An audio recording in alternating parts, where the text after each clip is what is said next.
সাজ্জাদ ভাই কি বলে এনসিপির উপর কিভাবে হামলা হয়েছিল। আমরা ভিডিওটা বেশি বেশি শেয়ার করি আর পুরো ভিডিওটা দেখি। ওর চোখের অর্ধেক বের হয়ে আছে। ওই ভাই আমার তো সারা জীবনে দেখতে পাবেন, ওকে আমি হাসপাতালে নিতে পারতেছি না। একটা জিনিস দেখেন, এখানে আমরা বক্তব্য দিয়ে কিন্তু চলে যাচ্ছিলাম, গাড়ি বের হয়ে যাচ্ছিল এখান থেকে।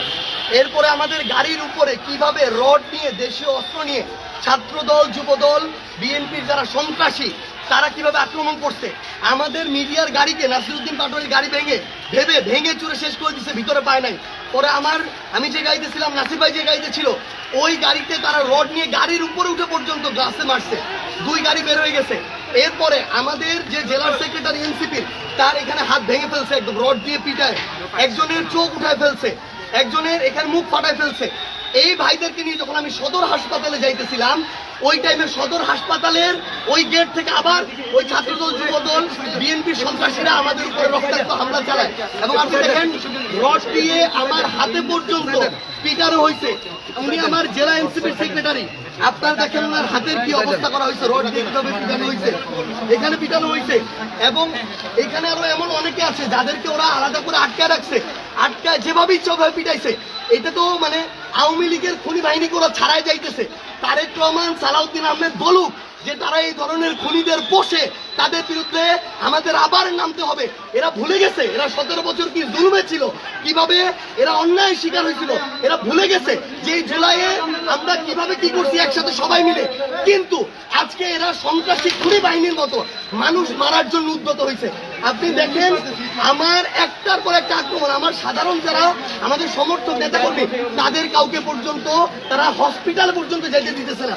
উনার এই হাত ভেঙে শেষ, উনাকে হসপিটালে যাইতে দিচ্ছে না। আমরা ওইখানে আমাদের কয়েকজনকে আমাদের কয়েকজনকে হসপিটালের সামনে এভাবে মাটিতে ফেলে, ছাত্র দলের যারা ছিল এখানে সন্ত্রাসীরা, ওরা এভাবে মাটিতে ফেলে পিটাইছে। এখন নাসিরউদ্দিন পাটোয়ারি কিংবা আমাদের সমালোচনা যদি পছন্দ না, আপনি কথা দিয়ে সমালোচনা করেন। আপনি যদি গায়ের জোর দেখান, সন্ত্রাসী কায়েম করতে চান, তাহলে তো এটা আগের সাথে কোনো পার্থক্য নাই। তো তারেক রহমানকে বলতে হবে উনি এই ধরনের আরেকটা সন্ত্রাসী বাহিনী পুষতে চায় কিনা, যেটা ছাত্রলীগ ছিল, যুবলীগ ছিল। আপনি দেখেন তাদের সন্ত্রাসী কাউকে তারা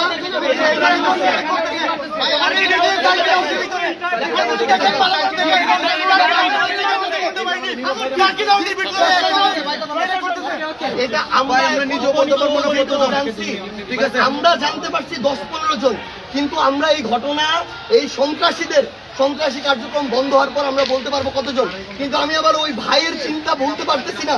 ওর চোখের অর্ধেক বের হয়ে আছে। ওই ভাই আমার তো সারা জীবনে দেখতে পাবেন, ওকে আমি হাসপাতালে নিতে পারতেছি না। আমাদেরকে এই খুনিরা, এই সন্ত্রাসীরা, জিকে গোছের এই বাহিনী, এটা তারেক রহমান, সালাউদ্দিন আহমেদ বলুক যে তারা এভাবে সন্ত্রাসী পালবে, এভাবে দমন করবে, আরেকটা স্বৈরাচার কায়েম করবে, তাহলে আমাদের যা করে আমরা তাই করব।